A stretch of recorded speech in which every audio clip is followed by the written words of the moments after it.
What's good with y'all, man? It's your boy Will back with another video, and today we're gonna be getting into another interesting video topic. Now today I wanted to bring up I know it's gonna be a hot topic throughout the week, so I'm just getting this video out early for you guys. And today the topic at hand and the question I'm gonna present and ask to you guys, and I'm gonna answer on video of course, is should the Cleveland Browns go and get Jacoby Brisset? Why and why not the Browns should go and get a guy like Jacoby Brisset? Now, it's a couple reasons on why you should and you shouldn't. First, I want you guys to comment your opinion before, hearing mine. Let me know what y'all think, how y'all feel about it. But Jacoby Brisset obviously is right now in the backup role with the Washington Commanders. Don't know whatever reason and why. Somehow doesn't look like he was playing much better than what Jacoby did last year. But you gotta keep in mind that Jacoby did play underneath Kevin Stefanski. Kevin Stefanski did keep guys and have, guys have their best years with Kevin Stefanski. Kind of similar to what Pete Carroll is doing with Geno Smith. What Kevin did with Baker Mayfield that 1 year, with Jacoby Brisset last year. It's yet to be seen what he could do with Deshaun Watson. But with Deshaun Watson's shoulder injury, is it okay for the Browns to go and get an emergency quarterback? Now, I seen you guys talking about going to get Kirk Cousins. I think that's completely freaking overblown. I don't think Kirk Cousins moves this needle at all. I think that would be very stupid for the Browns to trade for Kirk Cousins and have two of the highest paid quarterbacks on one roster. I just think that's very not smart. And I'm happy a lot of you guys aren't general managers. But I can understand feeling like, hey, we need this to work out. We need this. I think the Browns, if they really felt significant and worried, I think they would have went out and got a quarterback by now. They've been sitting on this Deshaun Watson bug for about 4 weeks now. They still haven't went out and got a guy. And what does that tell me? That tells me that they're not concerned about this being a long-term injury. That tells me that they're taking it day by day and they don't think it'll be a problem later down the road in the season. That's what that tells me. Now, what would they get? Why would they feel like that? They feel like that based off of judging what Deshaun Watson injury is, and by pretty much getting, doctor's opinion on it, they're gathering that information, and then saying, hey, I don't think this is a long-term issue, so we're not going to spend a draft pick to fix it. They also could feel like that getting Jacoby Brisset isn't that major of a step up from PJ Walker, which I would disagree with. But obviously Jacoby is probably a better quarterback than PJ Walker. But is losing a 6th or 7th round pick worth getting that step up from PJ Walker to Jacoby Brisset? That's the question that you guys need to ask yourself. Now, my answer to that will probably be yes. That would probably be my answer. But then again, what do you do with Dorian Thompson-Robinson? Do you then cut him, or it's a lot of different, not cut him, but you cut PJ Walker, and I guess it's just a lot of different scenarios you go about it. Now, my biggest thing and my biggest concern with going to get a Jacoby Brisset is I think you guys are kind of missing a boat on it, and it's probably the most important factor in all this.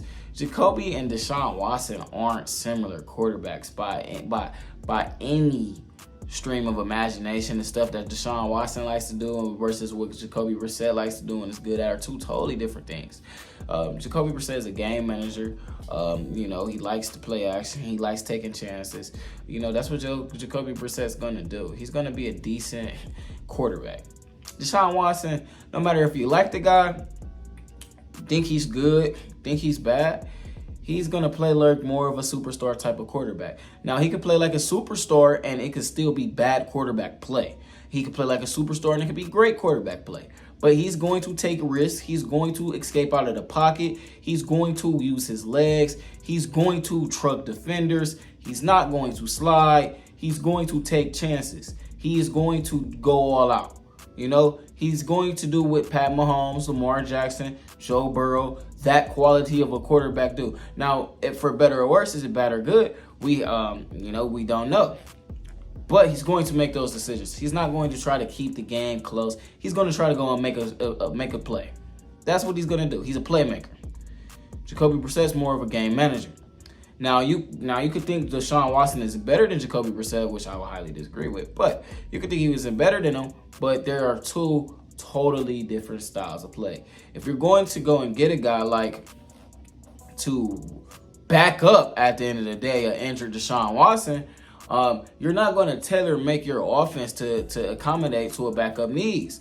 So if Deshaun Watson does come back, let's just say, for example, if he re-injured his injury and he's out 3 weeks and he comes back in 3 weeks from now, you're not about to tailor make your offense and reconstruct it to go around Jacoby Brisset and then re-throw it back at Deshaun Watson, because that's essentially what they did last year, and we see how that turned out. How uncomfortable Deshaun was running that Jacoby Brisset offense. I guarantee you, Jacoby Brisset is going to be uncomfortable running this Deshaun Watson style, Deshaun Watson themed and tailor-made offense. I think that's going to be my biggest concern with going to get a backup quarterback. Is you got to damn near go get like a Trey Lance. That wouldn't be a guy I would be opposed to. You have to go get a guy like that. You know, you wouldn't go and get a guy like a game management type of Gardner Minshew, Jacoby Brisset type of quarterback, because that's not what you have as your starter. Your backup should be a trickle down from your starter, especially at the quarterback position. Now, it's different with running back. Sometimes you want your starting running back to be kind of more of like for example, Kareem Hunt and Nick Chubb. Kareem Hunt was better in short yardage situations, better than that in Nick Chubb. That's the reason that makes him such a good number 2 backup to Nick, or made him such a good number 2 backup to Nick in prior seasons. It's a little different at every position, of course, but having a quarterback, you're going to want your backup to have the same skill set so you can run the same offense. And I think that's an interesting part that a lot of people are not realizing about it. PJ Walker might be better at running this Deshaun Watson tailored offense than Jacoby Brisset. Now, obviously, Jacoby Brisset is a better quarterback, but this offense doesn't go towards the skill set. So that's what my thing would be. Now, as far as the assets that it's going to take to get a Jacoby Brisset, I would take a 7th round pick. He's probably on a 1-year deal. I'm not gonna lie to you guys, I didn't check too much information on it, but I'm gonna assume that a backup quarterback in Jacoby Brisset isn't on a 2-year deal. The Browns can't afford to bring him in. They do have a lot of cap space on this year. That cap space is meant to roll over into next year where we're in salary cap hell. But they do have a lot of cap space this year, and they can afford a 1-year rental at quarterback. But like I said, guys, it really just depends on who you want to go and get. And then it's going to get a backup quarterback. Is it a backup quarterback out there that is going to be, a home run pick, a home run trade? Like, is it going to be worth doing all of that? Getting a guy used to your offense and your system, getting a guy accommodated, and getting a guy used to running Deshaun Watson and what he likes to do. Is it going to be a guy like that? Is there a guy that fits what I'm talking about out there right now that's good enough to make a significant difference from what PJ Walker and DTR is already providing? I feel like that's a very good question that needs to be had. I feel like that's dang near the most important question.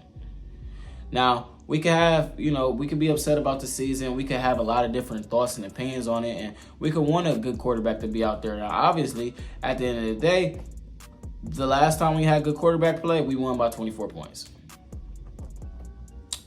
So, Deshaun needs game reps, regardless of how you feel about him.